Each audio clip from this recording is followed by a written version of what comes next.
বিশ্বনবী ছাড়া কিয়ামতের ময়দানে কেউ আমাদের জন্য সুপারিশ করতে পারবে? পাগল হয়ে যাব আমরা। সূর্যটা মাথার কাছে, ক্ষুধায় তৃষ্ণায় জিহ্বাটা কুকুরের মতো বের হয়ে ঝুলতে থাকবে, মাথার মগজগুলো গলে গলে নাকের ছিদ্র দিয়ে কানের ছিদ্র দিয়ে বেয়ে বেয়ে পড়তে থাকবে।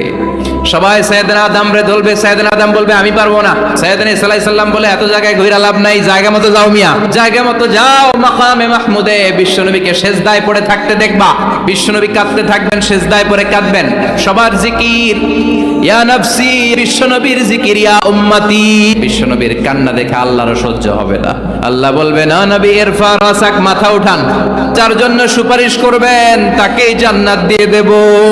বিশ্বনবী বলেন সব নবীর দুনিয়াতে একটা স্পেশাল দোয়া ছিল, সব নবীর ওই দোয়াটা দুনিয়াতেই করেছেন। বিশ্বনবী বলেন আমি আমার দোয়াটা কিয়ামতের দিন ওই দিন করে আমি তোমাদের সুপারিশ করে জান্নাতে পাঠায়া দেব।